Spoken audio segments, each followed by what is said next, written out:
Assalamualaikum warahmatullahi wabarakatuh. Apa kabar solih dan solihah? Semoga baik-baik saja ya.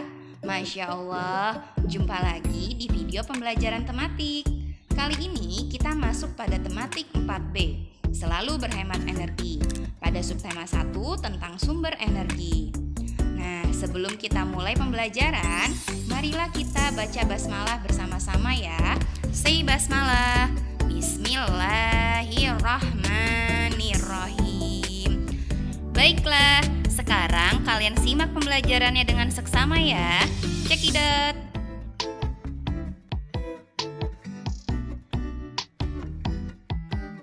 Solih dan solihah, hari ini kita akan belajar tentang kegiatan ekonomi dalam pemanfaatan sumber daya alam serta kewajiban dan hak sebagai anggota masyarakat.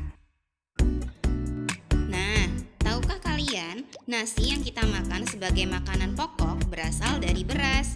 Beras merupakan salah satu sumber daya alam yang diperoleh dari kegiatan pertanian. Apakah yang dimaksud dengan sumber daya alam? Sumber daya alam adalah segala sesuatu yang muncul secara alami yang dapat dimanfaatkan oleh manusia untuk mencukupi segala kebutuhan hidupnya. Berdasarkan ketersediaannya, sumber daya alam terbagi dalam 3 kelompok besar. Yang pertama, sumber daya alam kekal. Sumber daya alam kekal adalah sumber daya alam yang tidak akan habis karena selalu tersedia dan dapat digunakan sebanyak-banyaknya. Contohnya adalah cahaya matahari, angin, dan air. Yang kedua adalah sumber daya alam yang dapat diperbarui. Sumber daya alam yang dapat diperbarui adalah sumber daya alam yang dapat diusahakan kembali keberadaannya jika habis. Contoh sumber daya alam jenis ini adalah tumbuhan dan hewan. Dan yang ketiga adalah sumber daya alam yang tidak dapat diperbarui.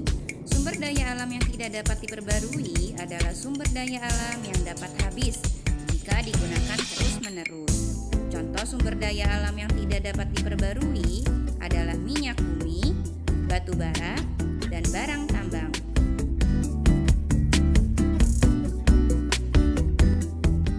Berdasarkan pembahasan sebelumnya, salah satu contoh sumber daya alam yang dapat diperbarui adalah tumbuhan atau tanaman.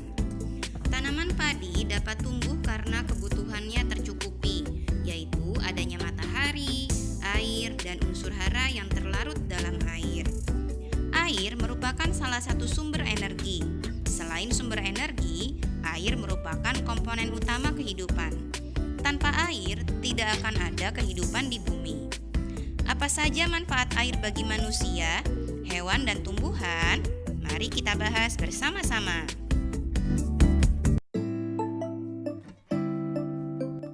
1. Manfaat air bagi manusia. Air bermanfaat bagi kesehatan manusia, misalnya menjaga suhu tubuh, mengeluarkan racun, mencegah dehidrasi, dan menjaga kelembapan kulit.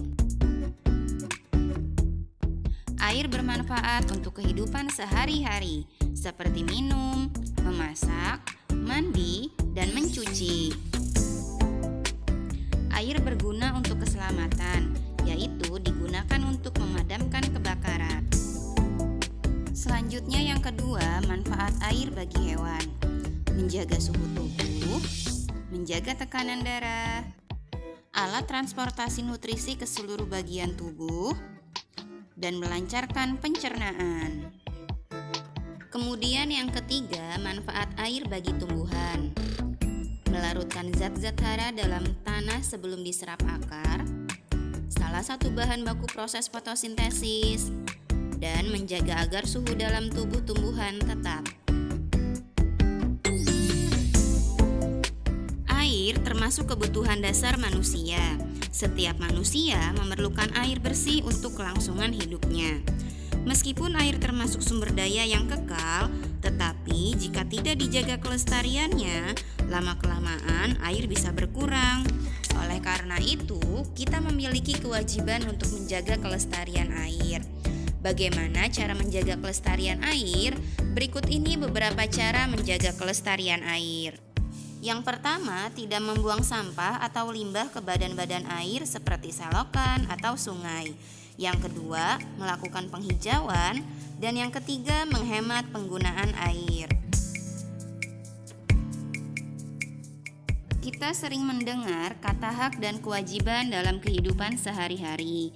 Ketika lahir, manusia telah mempunyai hak dan kewajiban. Tiap manusia mempunyai hak dan kewajiban yang berbeda, bergantung pada kedudukannya dalam masyarakat.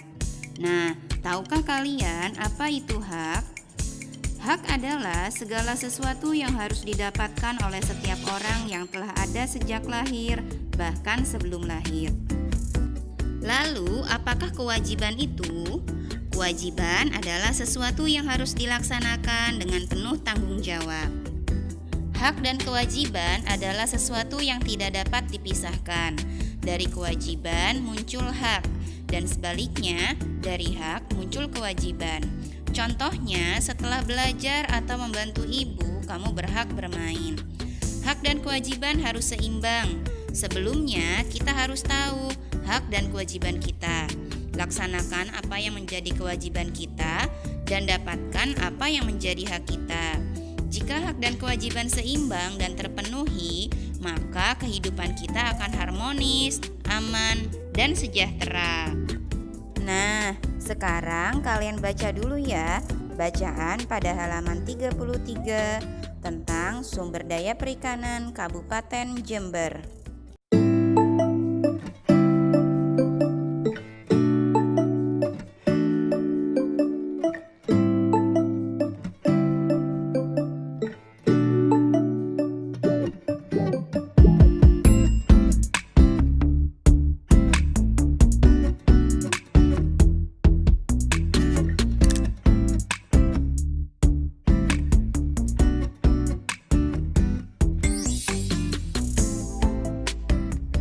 Dari bacaan tadi, dapat kita simpulkan bahwa Kabupaten Jember memiliki potensi sumber daya kelautan dan perikanan yang melimpah. Sumber daya yang melimpah tersebut memengaruhi kehidupan penduduk di daerah tersebut. Sebagian besar penduduk bekerja sebagai nelayan dan melakukan kegiatan ekonomi yang berhubungan dengan perikanan. Apakah kegiatan ekonomi itu?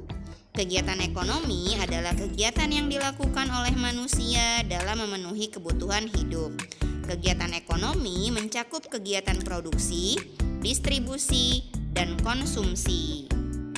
Nah, apakah kegiatan produksi itu? Produksi adalah kegiatan menambah nilai guna suatu benda atau menghasilkan barang dan jasa untuk memenuhi kebutuhan manusia. Contoh dari kegiatan produksi adalah pengrajin kayu yang mengolah kayu menjadi berbagai kerajinan atau patung kayu. Selanjutnya, kegiatan distribusi. Distribusi adalah kegiatan penyaluran barang hasil produksi dari tempat penghasil barang melalui para agen dan pedagang agar sampai ke konsumen.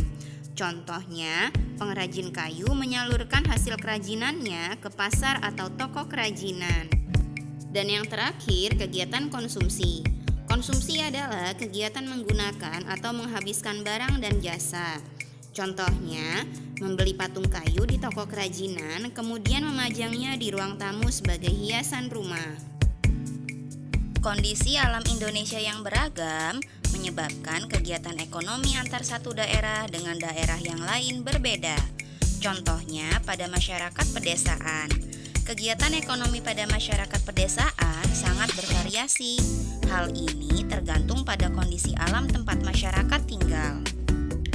Masyarakat di daerah pedalaman dan pegunungan hidup dengan memanfaatkan kondisi alam untuk melakukan kegiatan ekonomi demi kelangsungan hidupnya. Masyarakat ini umumnya hidup dengan bertani dan berkebun. Selanjutnya, masyarakat di daerah pantai biasanya melakukan kegiatan untuk kelangsungan hidupnya sebagai nelayan. Berbeda dari sebelumnya, masyarakat perkotaan melakukan kegiatan ekonomi dalam berbagai bidang usaha, antara lain di bidang perdagangan dan perindustrian. Alhamdulillah, pembelajaran tematik kali ini sudah selesai. Sekarang kalian boleh mengerjakan latihan pada halaman